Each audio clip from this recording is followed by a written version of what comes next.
जरी लक्ष्मण न येईल तत्वता तरी त्या शिर नाहू देईल सीता बोल बोलता प्यता अति त्रासता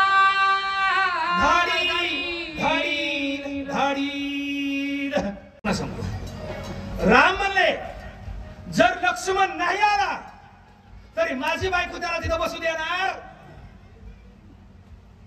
देणार नाही. ती काय करेन? लक्ष्मणा जा, लक्ष्मणा जा, लक्ष्मणा जा. आणि ते जर नाही म्हणलं तर त्याला खरतर शब्द बोलन, वाईट काहीतरी शब्द बोलन आणि त्याला पाठविल्याशिवाय राहणार नाही.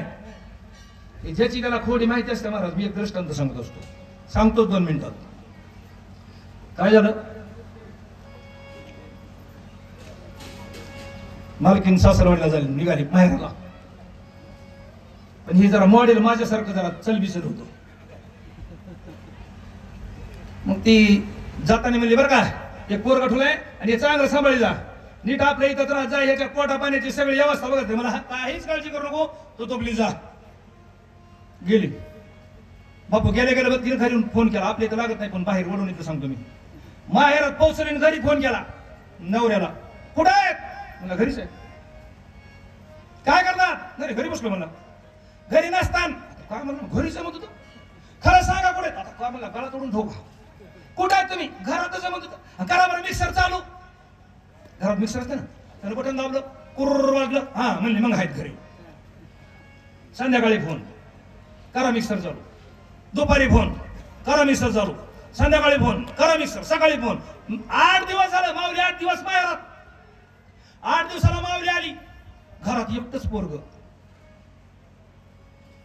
ते म्हणले पप्या, ते पापा कुठे रे? ते म्हणा मम्मी. आता मम्मी म्हणायला लागते आम्हाला सुद्धा या गादी येऊन. काय ते मम्मीच बोकाळी तर कुठं सांगा. कुठं माय म्हणले कोणाला कळत नाही. ते मला वाटतं आजीला म्हणते काय कोणाला माहिती. असला भानगड होऊन बसली. ते म्हणले पप्या, पापा कुठे? ते म्हणा मम्मी 8 दिवस झालं पप्पा आणि पप्पाचा बघात मिक्सर कुठं गेलाय ते अजून पप्पाचा पताच नाही. फक्त फोन लागला की कुर. त्या खोडीचं होतं म्हणून संशय आला का? होत का नाही? तसा ज्याची त्याला माहिती असते. रामाला माहिती आपली सीता पतिव्रता आहे, पण माझ्याकडे लक्ष्मण नाही आल्यावर लक्ष्मणाची भीड बघणार नाही. त्याला म्हणायचं तुका म्हणे पतिव्रता. ठीक नाही? पतिव्रतेची देवावर सत्ता असते. मी 10-15 दिवसाखाली सांगितले, अजून सांगायची गरज नाही. पतिव्रते जैसा भरतार प्रमाण आमा नारायण तैसे बळी. पतिव्रतेला पतिव्रता नेणे अनिकाची स्तुती. सर्व भावे पती ध्यानी म्हणे. तिला पती शिवाय काही सुद्धा गोड लागत नाही. आणि तिचा पती सुखात नसल्यावर ती काय आंघोळ करीत हे ते सीतेचं सांगतो मी. मग ती सीता राहू देणार नाही. रामाने वळखलं काय म्हणले? हा तव मायावी मृग पूर्ण लक्ष योजनी विंदार धावणी आणि लक्ष्मण सीताहरण जरावे. मायावी दिसते म्हणले. एवढे मोठे गंध लावले, इतक्या मोठ्या माळे लावल्यात, पण हे काय मला सोंग साधूच हे गाठ्यात नाही. हे गाठ्यातलं नाही. सोंग साधूच घेतलंय असलं, पण मला खरं वाटत आळंदीच्या दिंडीमध्ये बी असले साधू झाले ढिगारा असतो. आणि आंघोळ्या करायला बसले आणि ते राखण ठुते बघा लोक मध्ये जरा कपडे ते असं पायाखाली घेऊन बसत, पायाखाली सगळ्याचे कपडे. आणि ते कोणीतरी दोघांनी मोबाईल हे मोबाईल बघायला तिकडे जातात तो ह्याच्या पायाखालचं फरार होत. 144 सुंदर भाऊ मध्ये तिथं नोंद झाली. ही गबाळा हाणणारी. आणि तुम्हाला गंध अण्णा तुम्हाला गंध बारीक राहणार. तुमच्या टोपीची कोच जरा बारीक राहणार, पण त्यांच्या टोपीची कोच मोठी राहणार आणि गंज 7-8 ठिकाणी राहणार.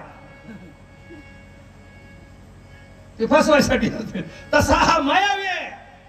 यानं माझ्या घरात भांडण लावलंय. लक्ष्मणाला बोलण्याशी राहणार नाही. यानं कपट केलंय, कारस्थान केलंय. लक्ष्मणाला आणणार आहे आणि आपल्या घरात चोरी 100% होणारच आहे. ही रामाला खात्री होती. तसं झालं.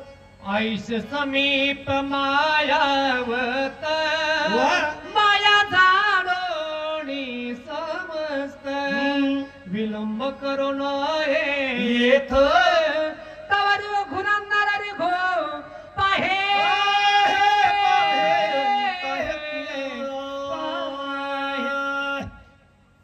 विलंब करिता विघ्न ओढविल.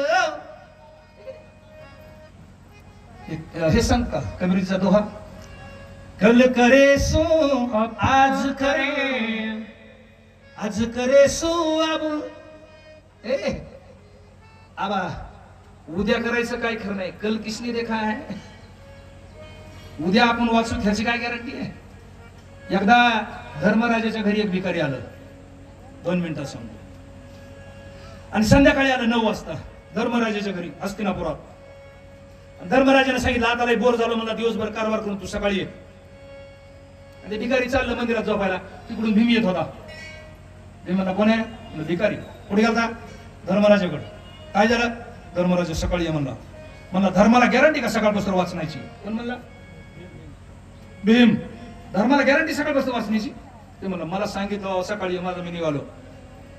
धोक्याची घंटा असती राज्यामध्ये. जे नगरावाजीत बसलं भीम, अख्ख्या गावातले सैनिक अख्खं गाव गोळा झालं. येशीवर म्हणजे काय झालं. म्हणले विपरीत झालं. काय झालं. आमच्या धर्मराजाला सकाळपासून वाचायची गॅरंटी आहे. ते म्हणलं कसं काय. ग्रास गिळी सत्ता नाही हाती. काय भरोसा आहे म्हणला. क्या भरोसा है या जिंदगी का, इस जिंदगी का साथ देती नहीं एक किसी का. एवढं सोपं नाही. उड़ जाएगा एक दिन पंछी, रहेगा पिंजरा खाली. भीमानं सांगितलं काय भरवसा आहे. धर्मराजा पळत आला. झालं काय रे. मला तुम्हाला सकाळपासून वाचायची गॅरंटी का. मग तुम्ही भिकारी माघारी का पाठविला. मी दोहा सांगत होतो ना. धर्मानं कान धरले. मला माझं चुकलं. त्याला दान दिलं. मी दोहा सांगत होतो.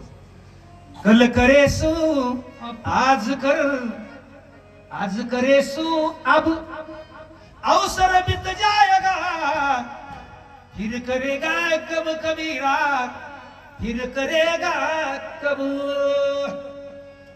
उद्या परमार्थ करायचं ठरलं. संध्याकाळीचा अटॅक आला. कवा करतो गुरुजी. सगळं झालं तरी यायचं तुम्ही. रामाला सांगितलं उशीर करायचं ना. ताबडतोब निघा. चला पंचवटी गाड. जावा नाही आला लक्ष्मण तव ते जावे शाबास. आपण. विलंब करिताची जाण सीताहरण करी रे. टाइमात होत. उशीर करायचा न ग. रामानं ठरवलं. देव येतो. झाडाचं पान सुद्धा त्याच्या सतेशिवाय हलत नाही. पण त्याला सुद्धा वाटलं आपली बायको चोरून नेणार. देवाची अभाव कुणाची. रावण. देवानं ओळखलं आपली बायको चोरी होणार. कशामुळं आपण टाइम केल्यावर उशीर करून जमणार नाही. बरोबर रामचंद्राला हे ना काय जवळ नेलतं का. आता ते मगा सांगितलेले गावात जाऊन बघा. बऱ्याच लांब नेलतं. मग परभरामचंद्र भारण मारताना पळत होते आणि माघारी येताना हळूहळू निघाले ना. मग रामाला उशीर होणार. उशीर होता होता राम एक ठिकाणी सावलीला. असा उल्लेख निघतो ना. गुरुजी निघतो का. 5000 सावले बसले होते. राम निघाले. पंचवटीकडे निघाले. आणि तिकडून आता तिकडं काय भेटलं बघा ना. इकडून रामाचा विषय संपला. राम सीतेसाठी लक्ष्मणासाठी पंचवटीकडे मार्गस्थ झाले. पण तिकडे काय झालं.